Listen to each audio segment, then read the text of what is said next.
Hey, good morning, everybody, and welcome to another Telling It Like It Is. My name is Jade Alberts, the founder of Peer Guidance. We guide, listen, and connect small business, entrepreneurs, and startups. Sharing knowledge and stories is why I started Telling It Like It Is. It's a live show. If you have any questions, please ask away. If you're watching this after the fact on a social media channel, put your questions in there. We will answer them. I'd like to thank Community Now Magazine for their support. They engage, educate, and inspire us to be stronger together. They just launched their 3rd anniversary edition. It is online. You can click in the comment section on their website, communitynowmagazine.com. It'll take you directly there. I am excited about today's guest, Emily Salsbury Deveaux, founder of EMMYDEVEAUX. Emily, how are you today? And thank you for joining me. I am good. Thanks for having me. I said, even beforehand, I was commenting about your background. I just love it. I can look at it, and it's just your office. That's your everyday look. I have a walk-in closet in my office, so it wraps all the way around. So, well, I think you're probably living everybody's dream. Even mine. I would have a place for my shoes. My closet at home isn't nearly the size, but this is where I have racks and a huge couch and everything. So, and a desk that never gets used. Oh, no, that is awesome. I love the background. I love talking about how we met, and you reached out to me via online, and I hate to say this, but I wasn't much help, but we had such a great conversation, and I loved your story and your passions, and of course, now we are talking about it. Yeah. No, it was a great conversation. I really enjoyed meeting you, and I thought it would be fun to do this with you and see where this conversation goes. Exactly. Well, I'll give a brief introduction about yourself, and then we'll get after it. So, Emily started a company when she was 16 years old by reading books from the library, implementing theory with retailers, and measuring performance. Her business quickly grew from independents to shopping centers, and then to large multinational retailers. And at the age of 30, in 2013, she found herself running the School of Retailing at the University of Alberta as executive director. In February 2018, she launched EMMYDEVEAUX. She opened up with a pop-up shop in West Edmonton Mall, then stepped away to focus on e-commerce. She came back in September with a pop-up in Edmonton City Centre, and then she opened up their head office on Calgary Trail in Edmonton in November of 2018. It houses over 5,000 square feet, and it's office, retail, and a fulfillment space, we've talked about how efficient your system is and how you're able to use everything. But what I just want to touch base first is you had that entrepreneurial spirit from such a young age. How did that help you launch EMMYDEVEAUX? Well, that was 20 years ago, so that's a loaded question. How much shit that went on in the last 20 years. I started really young. I'm quite an introverted person, and I didn't really socialize a whole lot, not because of my choice. I didn't have a lot of friends. And so I found myself just wanting to follow in my dad's footsteps. My dad owned a business training school, so I probably had an advantage over a lot of people. I would say he owned like what would be kind of the first incubator, but actually put out about over 1,600 businesses, brick and mortar businesses in his career. And I used to ask him a lot for advice, and I would just go for it. For some reason in business, I've always been really gutsy. I have never, in my social life, I'm really nervous, like especially around girls and women and stuff like that. But in business, I'm not scared to ask for anything. I'll ask anybody for any opportunity I want. And that turned into a lot of really shitty work, but also really big projects. So I've done huge projects with the Calgary Public Library. I've done huge projects with Lush Cosmetics and Zara and, different shopping centers. And then, of course, the university was probably my favorite. But I think every single project, I would take away what was really important. What I think a lot of people need to do more of is I would go, what did I like about that? What didn't I like about that? What caused me stress? Where did I think I really thrived? And I would just keep that kind of, written down. And I would try to start curating later in life projects and consulting work that catered to what I like to do. And so I always tell people who want to build consulting companies, first of all, I tell them not to do it. And second of all, I say, I charged a lot of money for projects I didn't want to do. and not a lot of money for projects that I wanted to do. And that was because I could get creative, or I could test my boundaries of what I was learning. Or let's just say I wanted a company to have to spend $3,000 on technology to put into the company. I would maybe only charge $1,000. But then projects I didn't want to do would be like $50,000. And if they said yes, I'd do the project. But at least I would know that I'm, that's propelling me a lot further. So the last project I did in my consulting career was a really big project in Calgary. And I ended up with about $68,000 left over from that project, and started the company. That's perfect.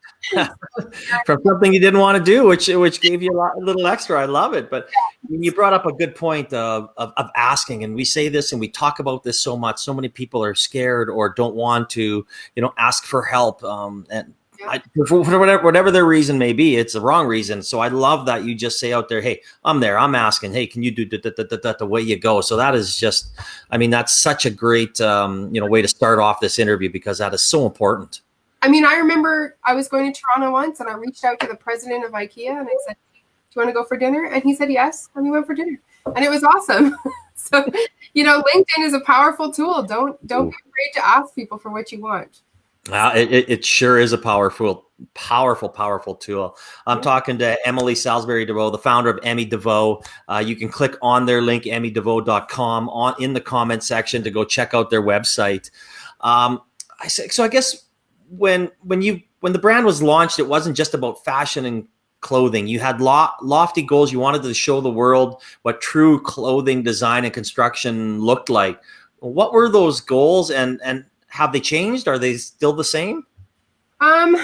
Yeah, the goal is very much still the same. I have spent my whole career in retail, not necessarily just fashion. I've also done, real estate, and I knew what was out there in terms of fabric and technology when it came to manufacturing, and that the industry is really failing us with clothing that's falling apart, and they're really just failing us. Like anybody who lived before the fast fashion stage of the industry knows that there are clothes that will last you, and that your $500 purchase or your $300 purchase should really be going towards, pieces that are going to last. And so when I started with one product that I really wanted, and that was a double layered bodycon dress. And this dress weighs almost half a pound, and it's not see-through. It's kind of like just sucks you in, and it's the greatest basic to wear if you're traveling lots, which I was with the university. And then I started getting into coats, and my coat game is very, very strong. All of our products have stretch liners, which no brands do. We have stretch shells, which our fabrics don't look like stretch. They look like wool, which is really cool. And then I always do stretch panels under the arms. And so when you're in here in our store, everything fits you. Like, we have customers who come in who are like, how is it possible that everything fits me? And then it's just a matter of having to choose what you want to buy. And how amazing is it that you can try on 10 coats and that they all fit you, and that the hardest part is that you have to pick which one you like the most. And they're just not used to it. And so we have a lot of customer loyalty because of it.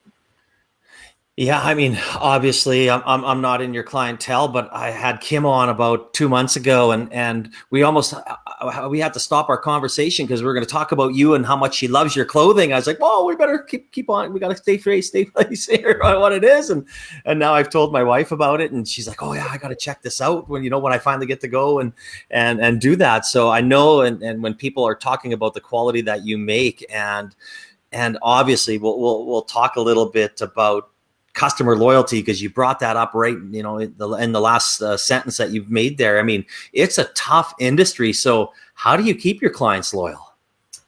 There's a lot, because I've worked with so many brands who have done it well and who have done it poorly. So customer loyalty with brands like Starbucks and Lush Cosmetics versus other brands. I don't want to, I'll say the good ones versus the bad ones. We don't have to go into that. Yeah, we won't go into that. Yeah. Those are good ones, obviously. And I think it's really about consistent experience, trust, and making sure that we're designing products that the customer wants, not the products that I want. It's not about what I want, right? Oh, thank you, Chantal. I don't know if everybody can see that. But it's not about what I want. And we've built a very customer-centric brand. I'm going to design pieces that I think are going to perform well with the ones that you already have. But I'm going to leave it up to our customer to decide what gets made, because I'm not always right. And our last campaign proved that I wasn't right. And that's such an important statement for me to say to the industry is, I'm a good designer, but it doesn't mean that I know or want to push products on people just because. That's not how you build a company. So they trust us, we're reliable, we have great service, and we're very, very easy to buy from. We make it easy to be our customer. We'll service the shit out of you. And that's a good thing, especially in today's world. And you do it so many different ways. I mean, they can come in, they can set up an appointment. Even through COVID, I believe you were doing appointments only. Once they get your size, they know what's fit. They can order things, through you. So you're able to get to so many people, and I'm sure that helps. Absolutely. Oh yeah, absolutely. And we have such good repeat business. I think, and I hope, I know some of my customers are watching this, that we work really hard to bring an exclusive kind of access to what's coming up, what different pieces are coming in. I like your feedback. I like to be in the store watching you try them on. So I know if the sleeves need to be longer, the buttons need to be moved. And I think when you have customers that know that they're actually part of that process of change and process of developing a product, it's really powerful, and I want them to be part of the brand. That's the way that I wanted to design it. Was I wanted to just make a lot of things, and then we really decided as a group what gets made. That's interesting. I mean, a lot of people will take feedback. Sometimes they listen, and sometimes they don't. But I guess in your industry, if someone says, "Hey, well, yeah, cut this off. I want the cuff here, or I want this, or I want it a little more," whatever it may be, and all of a sudden you show them a piece that they recommended, you probably have somebody for life. Well, it's my consulting background that makes it come to life, because I know that I'm more interested in facts. So the more people that try something on, the more I can see the problems with it, whether the pockets need to be moved up.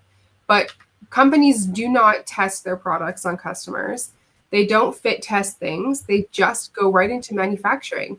They get samples, they shoot them in all these weird angles on the website to make them look good, and then they just go into production. They don't really consider the importance of how each piece is going to perform.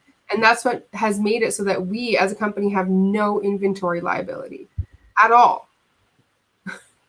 How does I guess being a smaller business, being in this type of industry, is that obviously hard on your bottom line if you have a bunch of stuff left over? Like how do you manage your inventory like that? We don't have anything left over. That's how our business is designed. So we have something called Fund It, which means that our production is paid for before we put it into production, because our customers go on and purchase it before it's made.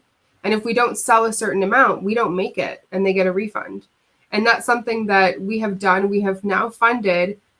Last month, we did our largest campaign. We funded 11 things at one time, and that resulted in 780 pieces coming into our store. So that's absolutely unbelievable. And I wanted to really show people that you can do this process if the clothes are really, really good.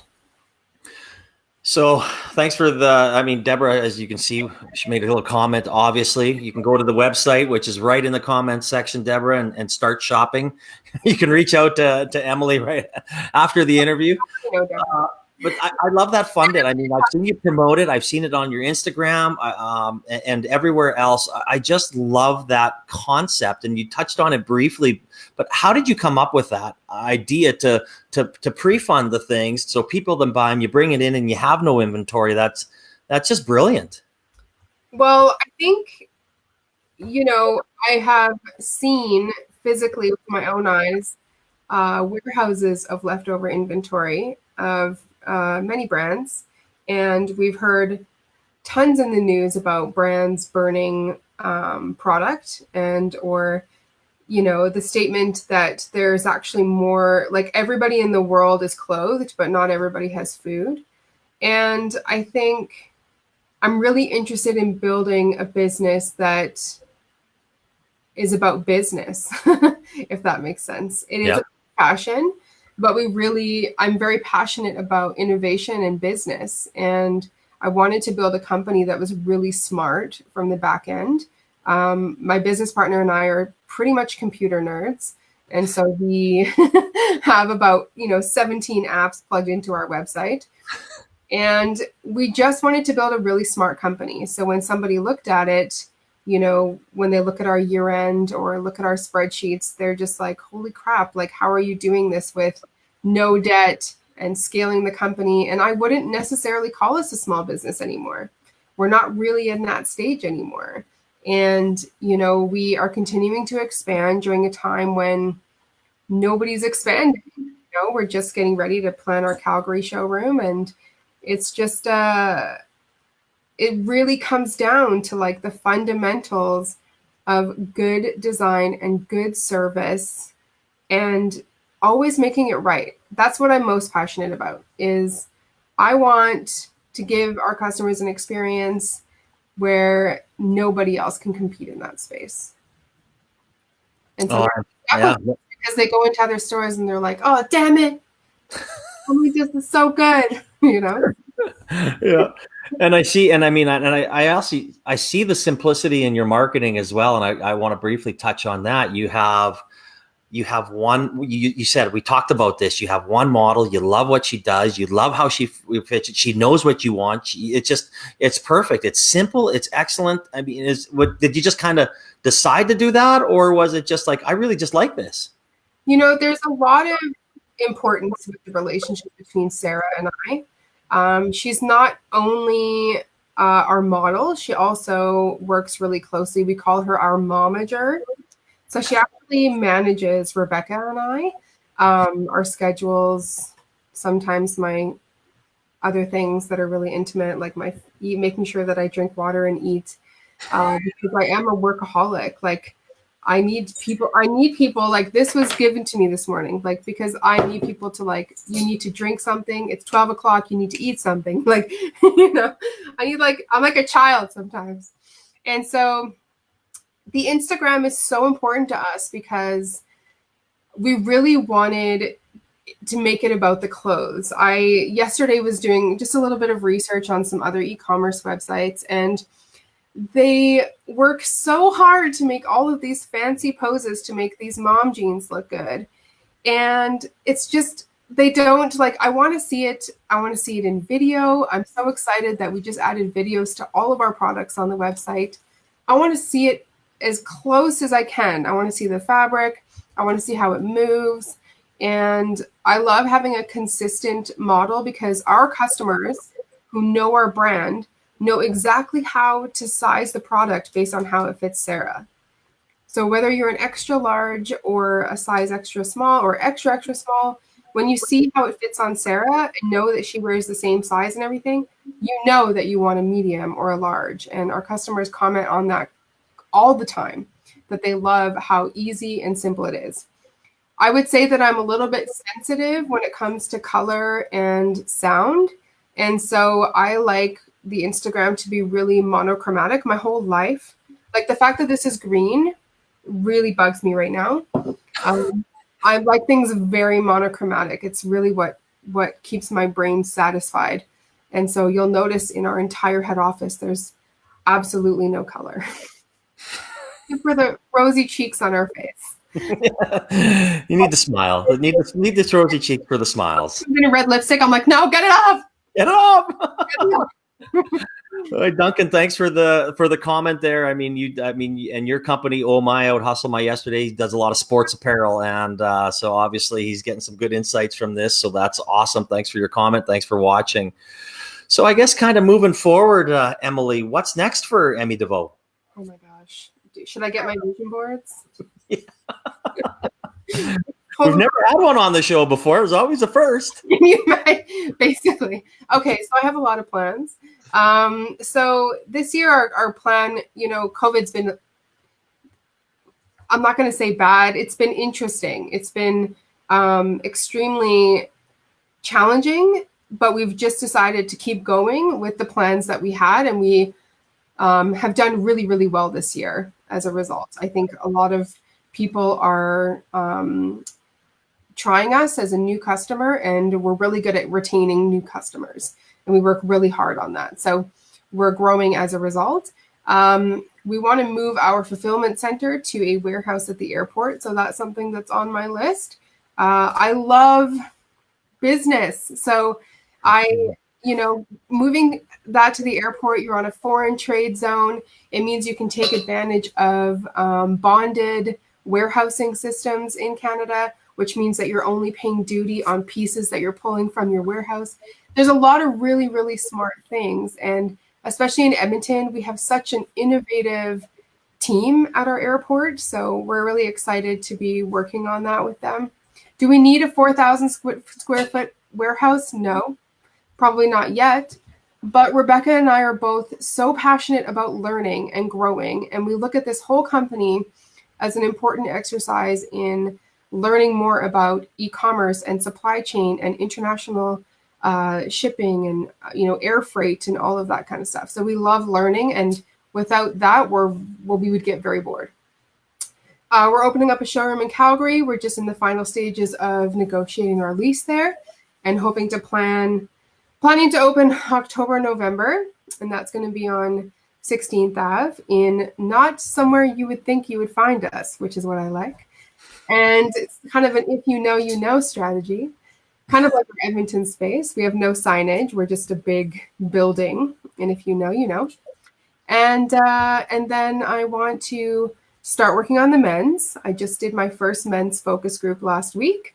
And I would like to launch a small men's capsule collection by next April. We'll see. I'm in. Yeah, that's the plan. You need a model? Yes. I probably know some, not me. Because the process for me is I make the samples, I will send them out for testing, and you have to try to destroy it. And I think guys are going to be a lot better than girls at this. I remember some of my product testers, I'm like, now I want you to put it in the washing machine. And they would be like, no way, I'm too scared. I'm like, do it. Do it. It's important to me, so important to me that the clothing performs, because we also have a buyback program, and no brand has ever done that. And so our buyback program is new to us, but our Fund It program and our buyback program are the way that we want to show how you can disrupt the supply chain to be sustainable without being sustainable as a marketing tactic, which is what a lot of companies come into the space. They're like, oh, we need some sort of sustainability angle to get sales. Well, we're just fundamentally different. We have designed our company to be sustainable in the most unique way possible. And so we actually buy back pieces from our customers for up to 50% of the value that they paid. Oh, wow. And yeah, that's how confident we are. And if that can show you how confident we are in the quality of our stuff. But it all comes from product testing and, washing it and seeing how it performs. And so that's what I need guys to do. And it takes 6 months, sometimes 8 months to test one product, in my opinion. Oh, wow. Yeah. Wow. Oh, I love that. Possibly moving out to the to EIA there. I think Steve Maybe and his team. It's an absolute hidden gem of the amount that they do for the entrepreneurial community, not only in Edmonton but Alberta. I can't speak highly enough of the Edmonton International Airport. It's just awesome. Yeah, it's really, really neat, and they've got the largest land mass, so there's a ton of space. I really encourage anybody who needs warehousing or anything like that to talk to them, because there's some really unique opportunities, and we're going to have to make it work, because I think it's the next step for us. We're outgrowing our building here, and we've only been here 2 years, but we are growing a lot faster than most companies because of just like I'm very aggressive with our plans. No, that's awesome. I think that's a great step. I mean, I even know that even during COVID here, they've really helped out a few entrepreneurs by lowering their rent, giving them smaller spaces, Oh, making sure that they have everything in their at their disposal to succeed and make sure that they make it through this crazy ass time. So I just they just are so just so great out there. yeah, they've even told me, if you have a huge shipment that comes in and you need some space to store it, we'll figure it out. Like, it's just that type of attitude that helps us all grow. Because, for me to take on a warehouse space, not even being 3 years old as a company, is aggressive, but we also took on a 6,000 square foot building after 6 months of being open. So I'm not afraid of taking aggressive risks, because sometimes it's not good to grow and then have to panic to find the space. It's better to have something and know, okay, now my job is to fill it, And just stand there in this big empty space and go, oh, wow. I remember when we came here, we started with one shelf in our fulfillment space. Then it was 2, then it was 3, and now we're maxed out. Like, it goes all the way around the corner. And it's important to reflect on those moments as an entrepreneur as well. It's important to go like, holy shit, I remember when we had one rack in here. Now we have 780 jackets coming. 700, I don't know where we're supposed to put them. I don't know where, but we'll figure it out. Your walk-in closet's full, so I don't know. It's already sold. That's the beauty thing. Well, that is the beauty. That's for sure. You just think about packaging. How are we going to ship these sexy jackets? Well, when you're at the airport, it makes it a lot easier. Right? I wish this interview could go on forever. It's just we're just having such a great conversation. But my last question is, I know we're going to have a little spin on this, but if you had one piece of advice for a small business startup or entrepreneur, what would it be?